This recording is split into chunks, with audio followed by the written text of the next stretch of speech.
As Amy was saying, I've been here a number of times up in the Iron Range, and it's a magnificent part of the world. Magnificent part of the world. And I want to thank you so much, Amy, Senator. You've been a great friend and a great, great senator. And Senator Smith, you're something else. I tell you what, thank you for the job you're doing. And I'm counting on it continuing for another 6 years. You know, I know you're both fighting around the clock to take care of Minnesotans who are hurting in these multiple crises we face today. We have everything from COVID to unemployment to a country that is divided along being divided along race lines. We have institutional racism we're dealing with, a whole range of things. And the people of Minnesota know that they have two of the best senators in the country on their side. And Matt, thank you so much for that introduction and for showing me around today. This incredible apprentice program here at the Carpenters Training Center. What a lot of people don't know, if they're not involved with labor, is the apprenticeship program is not only trains the best workers in the world, I'm not being facetious, that's a fact, but they get paid while they're doing it. They're getting paid while not full wage, but they're getting paid while they're doing it. And that's why these union apprenticeship programs are so, so critically important. They stay this way. It matters. People can still make it while they're learning a trade that's going to put them in good stead the rest of their lives. It was great to see some of the practical hands-on experience that apprentices and journeymen and women here receive. And while, as I said, earning a wage as a benefit. You know, it's a bit quieter here than usual because of COVID-19 restrictions. But the pride of these workers who are learning the skills that will carry them throughout their careers is still unmistakable. My father, and I apologize to the press who follows me for repeating this, but it warrants saying every time. My dad used to have an expression. He said, Joey, a job's about a lot more than a paycheck. It's about your dignity. It's about respect. It's about your place in the community. And he'd end by saying it's about being able to look your kid in the eye and say, honey, it's going to be okay, and mean it. You know, that's the lesson I've never forgotten. It's the way I grew up, surrounded by hardworking families in Scranton, Pennsylvania, and a lot of steel workers in Claymont, Delaware. All those jobs are gone now, those steel workers. You know, and that's what I saw here at this training center. Dedicated women and men investing in their dignity, Here in the Iron Range, we can see the resilience and the grit communities that built America, the metal they're made of, and fortified by the strength of union power, worker power. I think I was saying to you, Meg, you know, my dad had another expression. The only way to deal with the abuse of power is with power. And the only real power for workers in America is union power. You're the folks that keep the barbarians on the other side of the gate and making sure that people can make a decent living. And folks, but here, like everywhere else, times are hard.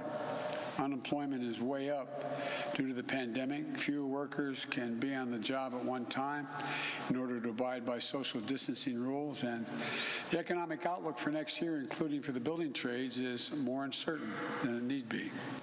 Here in Minnesota and all across the country, there are plenty of folks who are hurting. They're worried about making their next mortgage payment. They're keeping their rent payments in check. They see the people at the top of the heap doing very well. An incredible number. Billionaires in America during this pandemic have made another $300 billion. Hear what I just said? In the middle of the pandemic. They're left to wonder, as a consequence, ordinary folks, who's looking out for me? You know, that's been the entire story of Donald Trump's presidency. And now, in the midst of this unprecedented national crisis, Trump has given up on even pretending to do his job. Almost 200,000 lives lost in the last 6 months. And experts tell us now, the same studies that relied on, the administration relied on to predict what's coming next, that we're going to lose another 215,000 lives between now and January 1st. The United States has another 36,000 new COVID cases per day. Another average 1,000 deaths a day.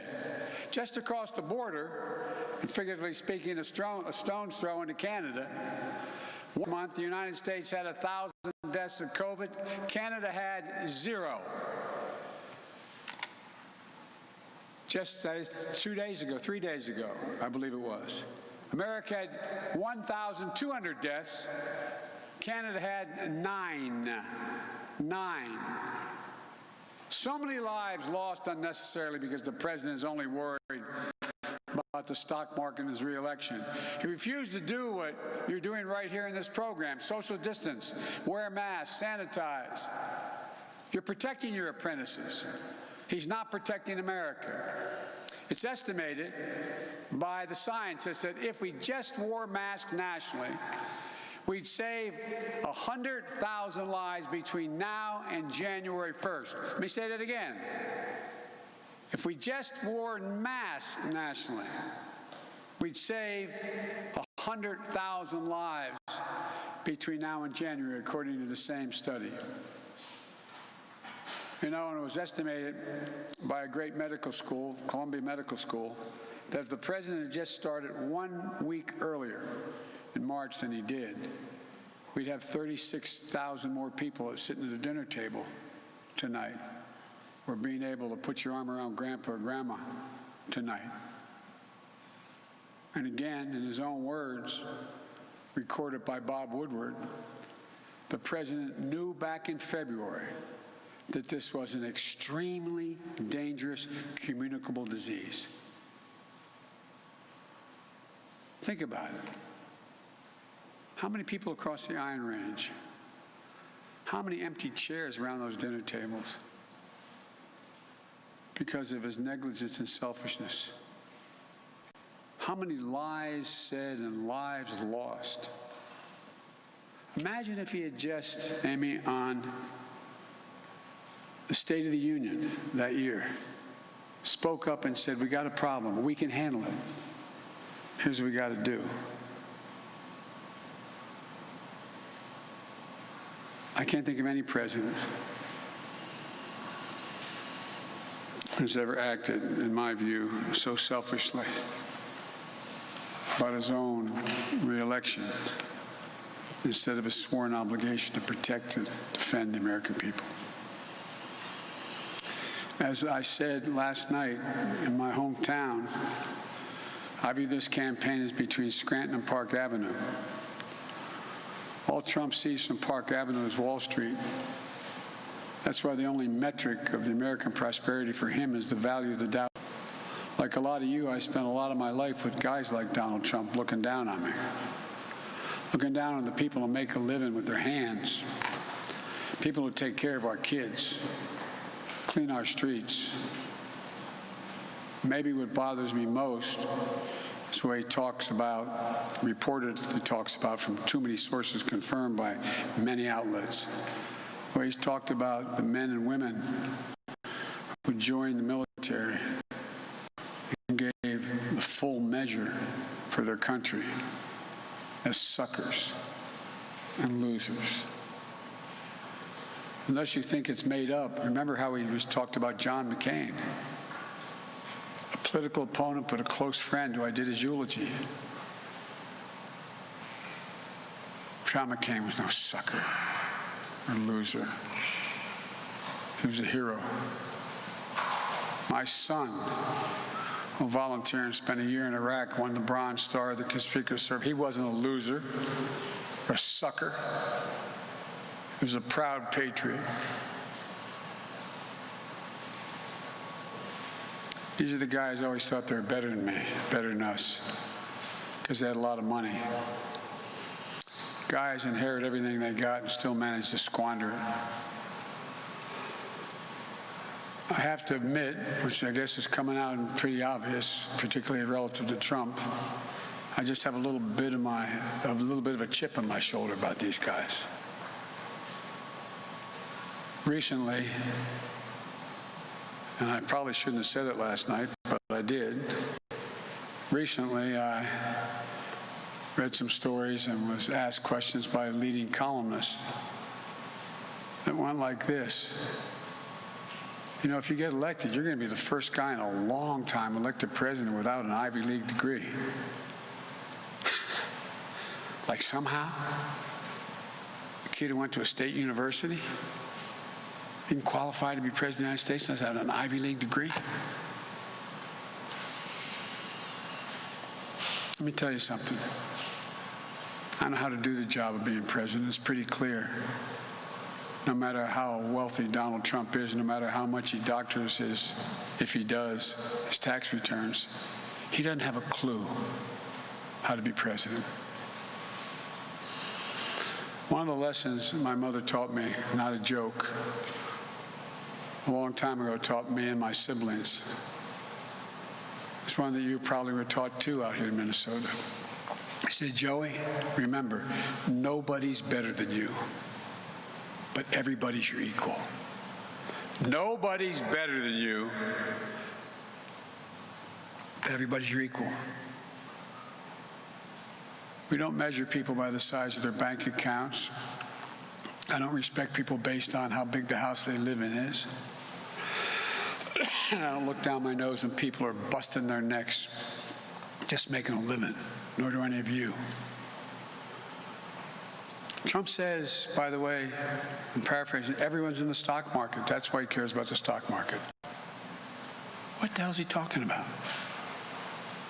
People I grew up in Scranton and Claymont, they don't have money in stocks. Every penny we made was to pay the bills and take care of the families. Putting clothes in their back and a roof over our head. In the market?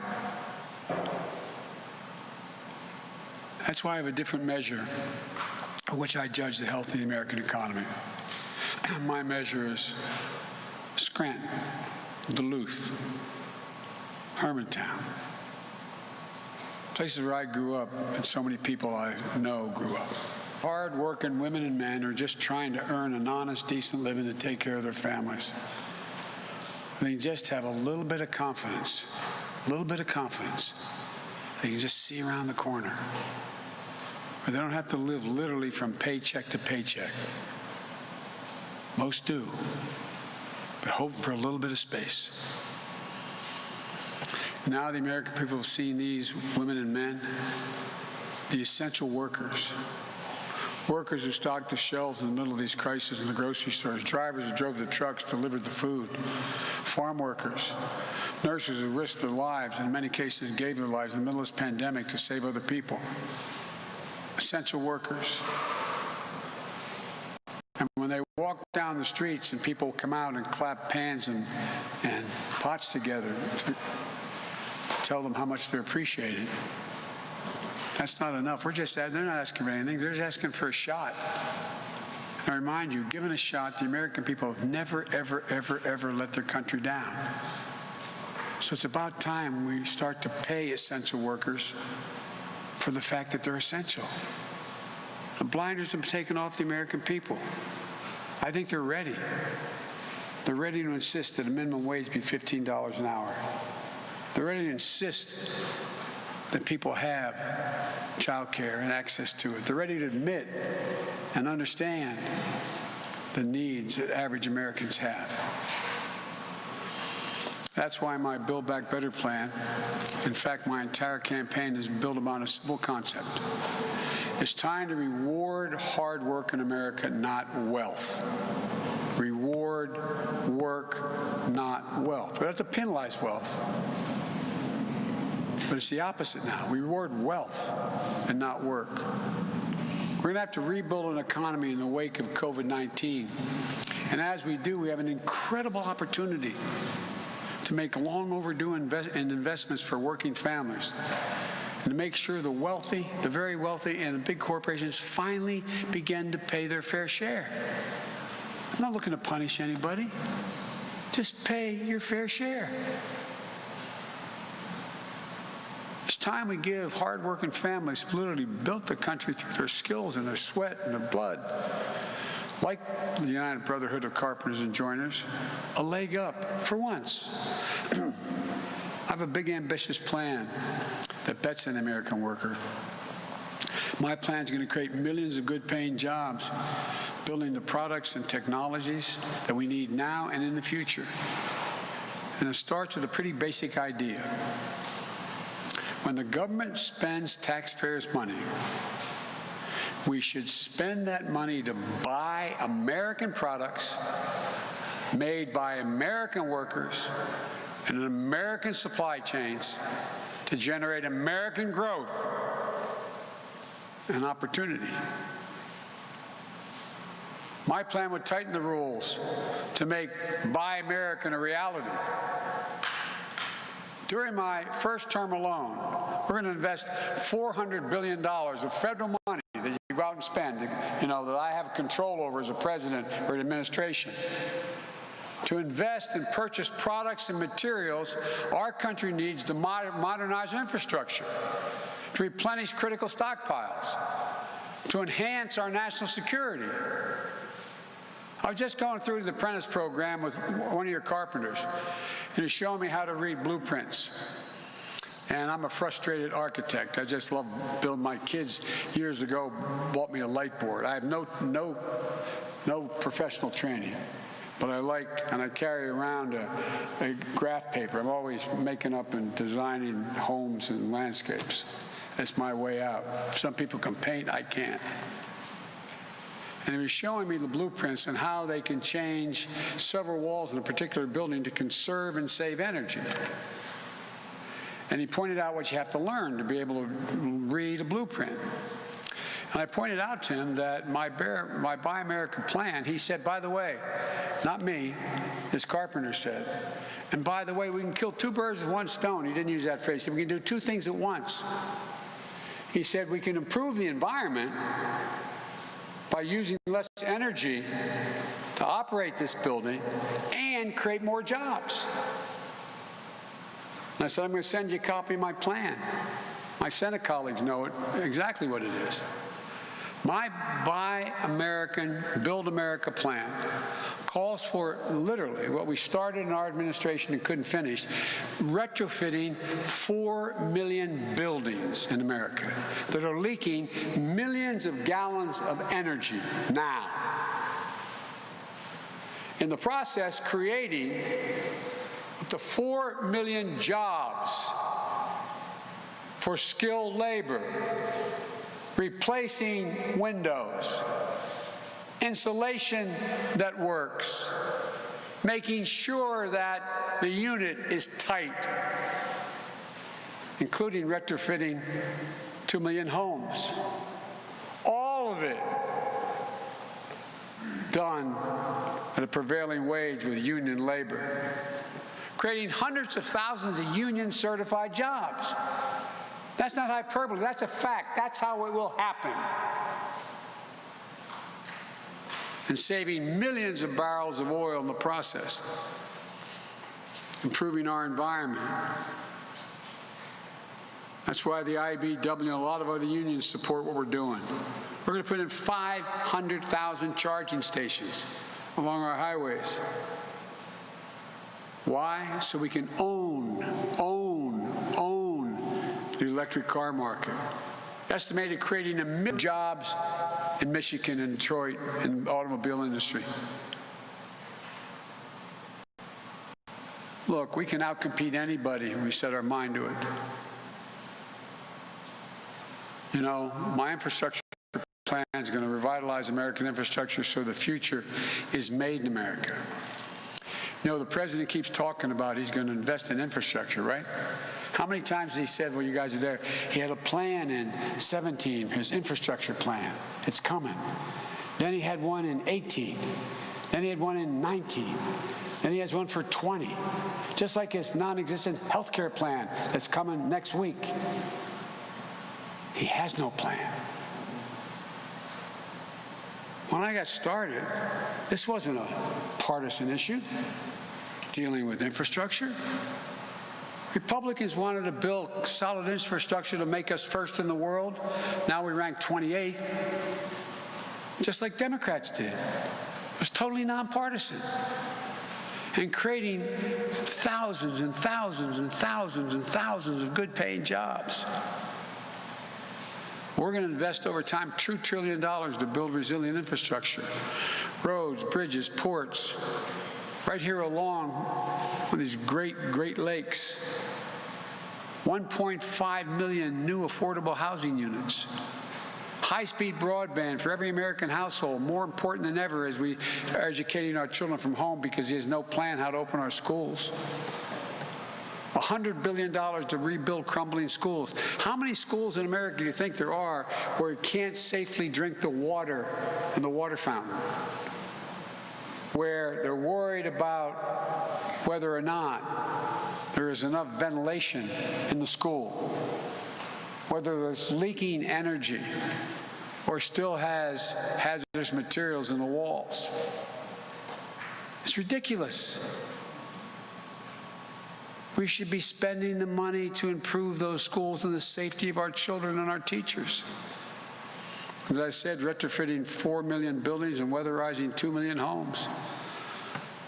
And the way we do that is with the tax credits that we'll give them again. All done by certified union labor. Look, I'll fight for workers and unions at every step, requiring all federal infrastructure projects to 1, pay prevailing wage, 2, prioritize project labor agreements so collective bargaining is in place before the project starts, employ workers from registered apprenticeships. I won't water them down like Trump tried to do, pass the PRO Act to crack down on employers who are trying to block or break unions. And I'll do it without raising anyone's taxes if you make less than $400,000 a year. I give him a word as about you have nothing to worry about if you make less than 400. If you make more, you're going to start to pay your fair share. No one who makes less than 400 is going to pay a single penny more in taxes under our administration. In fact, tens of millions of middle-class families are going to get tax cuts when they need it most. While you're raising your children, while you're trying to get affordable health care, buying your first home, or saving for retirement. Almost directly after President Trump passed his tax bill in 2017, almost $2 trillion increased the deficit. He went down to Mar-a-Lago, and he said to his guests there, and this is a quote, it's on record, "You just got a lot richer," end of quote. He was right. They got a hell of a lot richer. How about the person making $50, $60, or even the family making $120,000 a year? How much did you get? How much richer did you get? It may be the only time he's told the plain truth in his entire presidency. In 2018, the year after that tax cut passed, 91 corporations in the Fortune 500 paid no income tax. Zero tax, zero. Making billions of dollars, paid zero tax. I guess you guys got all your tax eliminated too, right? He said he was going to be the lowest, he was going to lower the cost of prescription drugs. But guess what? Instead, Big Pharma got billions of dollars in tax cuts, sent their manufacturing of those drugs overseas, then unconscionably raised so they'd be cheaper for them to produce, unconscionably raised the prices to ordinary Americans.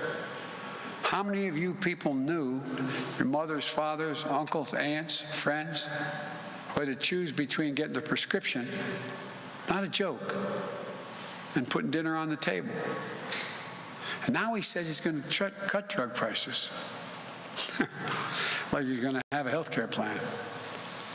All he's done, and this big thing about he's calling on drug prices cut, all he's done, he sent to the HHS, Health and Human Services, he said, study the issue. I have a clear plan. I guarantee I'll lower prices in America for drugs by allowing Medicare to negotiate drug prices, which he said he would do. The House and Senate were ready to do it, and he said he'd veto it if he got it. If you want to participate in the Medicare program, you got to negotiate with Medicare for the price of that drug, which will significantly lower prices. And for any new specialty drugs that don't have competition that are launched, I'm setting up a review board to recommend a reasonable price based on the board's evaluation. And that price will not be able to be increased beyond the cost of medical inflation unless they can prove they've gone and done some more research and changed the nature of the drug. And now, astonishingly, and when my staff told me this, I know both the senators knew this, but when they told me this, I said, he can't be proposing this. He now is proposing in this budget another multi-billion-dollar tax cut for the very wealthy millionaires and billionaires. Here's what he wants to do. He wants to lower the capital gains tax down to 15%. To 15%. Every one of you, including the reporters in this room, unless you're making a lot more than I think you are, every one of you is going to be paying at a higher tax rate than someone making $1 billion off their investment. You're going to pay a higher tax rate because they make their money by investing, not by the sweat of their brow. Another tax cut worth billions of dollars. And whose hide do you think that's going to come out of? Where's it come from? The deficit is already bonkers. Where do you think it's going to come out of? It'll come out of you and the programs and things that help the American people. Like I said, it's about time we start rewarding work, not wealth. Look, I'm not looking to punish anybody, but damn it, it's about time the super wealthy in corporate America start paying their fair share. That's all it is, just pay their fair share. So hardworking families can start getting a break on child care, elder care, buying that first home, on the cost of education beyond high school, being able to get started in life. And by the way, while all this is going on, Donald Trump is trying to rip away your health care. You know, I got a new health care program. I'm going to protect pre-existing conditions. He's in the Supreme Court saying get rid of pre-existing conditions. They should not. They should be able to stand in the way of you getting insurance because it helps insurance companies. And as a gimmick, he's got a new one. He's going to end the payroll tax that you pay on Social Security. Yet the actuary at the Social Security says, if that were to occur, Social Security will be bankrupt by the middle of 2023. So you may get a few more bucks in your paycheck, then go home and tell your mom and dad Social Security is about to come to an end.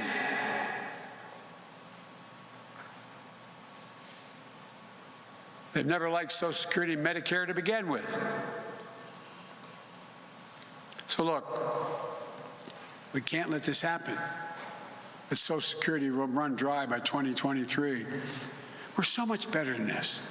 This is the United States of America.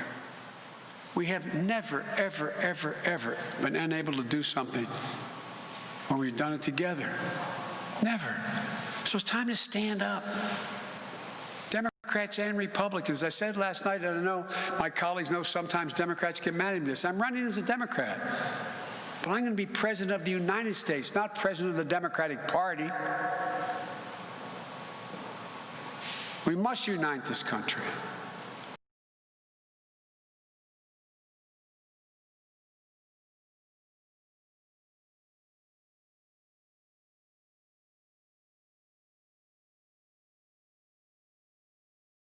So vindictive.